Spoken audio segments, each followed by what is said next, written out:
Hi friends, ఇప్పుడు మనం ఏమన్నామంటే Prasad IMAX లో ఉన్నాము. ఏంది అని చూస్తున్నారా? తిన్నర దగ్గర ఉంటాను బాను, ఇదే అది.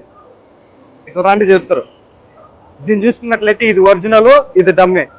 దీన్ని చిన్నారు వాళ్ళ నాయన చేయించినాడంట. అంటే మంచు విష్ణు గారు వాళ్ళ ఆయన అన్నని ఆయన చేయించినది. దీంట్లో స్పెషాలిటీ ఏమంటే పులి యొక్క ఎముకలతో చేసినది. పులి ఎముకలు, పులి పండ్లు ఇట్లాంటివి అంతా మంచి మంచి చేయనారు. ఆర్ట్ డైరెక్టర్ ఎవరో కానీ కుమ్మేసినాడు. అమ్మ బరువు ఎట్లుందంటే ఇది ఎత్తలేకపోతాను నేను. కాగానే ఇప్పుడు బరువు ఇదే ఉంది. సినిమా చూసుకున్నట్లయితే ఈ విల్లుని, ఈ పులి ఎముకలతో చేసిన విల్లుని ఎవరు వల్ల ఎత్తలేరు. మంచు విష్ణు గారు తప్పించి ఇంకెవరు ఎత్తలేరు. అంటే అప్పుడు చూసుకున్నట్లయితే మోహన్ బాబు గారు అంటే గెదలు ఇట్లాంటివి ఈ విధంగా చేసి ఇచ్చేవాళ్ళు. కానీ ఇప్పుడు మాత్రం మంచు విష్ణు గారు చేస్తున్నారు. ప్యాన్ ఇండియా కాదు కదా, ఎక్కడ చూసుకున్నట్లయితే ఇంగ్లీష్ కూడా ఉంది. ఈసారి ఖచ్చితంగా ఫ్యాన్ వరల్డ్ కుమ్మేస్తుంది అనుకో. తెలుగు, తమిళ, మలయాళం, కన్నడ, హిందీ, ఇంగ్లీషు యాడ్కో వెళ్ళిపోతుంది. దీంట్లో మెయిన్ ఏంటంటే ప్రభాస్ గారు ఉన్నారు. అంటే ప్రభాస్ గారు కలికి బాహుబలి కుమ్మేయన్లా అదే విధంగా ఇది లాంచ్ పడదొక్కుతారో. ఈ ఈ బాణము వదలంలే,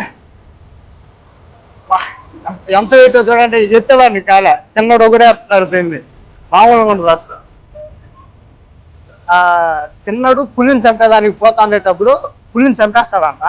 పులిని చంపిండేది చూసి వాళ్ళ నాయన అబ్బా నా కొడుకు పులినే చంపినాడు, ఇది మామూలుగా ఉండకూడదు అని చెప్పి ఇట్లా బాణాన్ని విల్లుని తయారు చేయించిండేది. సినిమా మాత్రం అదిరిపోతుంది. ఖచ్చితంగా థియేటర్లోనే చూడండి, మామూలుగా ఉండదు సినిమా.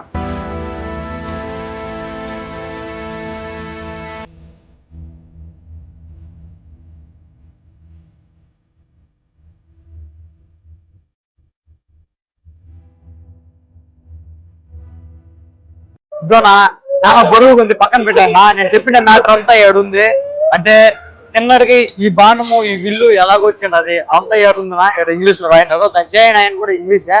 మంచు విష్ణు గారు దగ్గరుండి చేపించినారంట దీన్ని. మామూలు సూపర్ ఉంది. నాకు ఉందే బాగా మాత్రం కావాలంటే చూసుకోండి, మొత్తం మీద ఏడే ఉంది.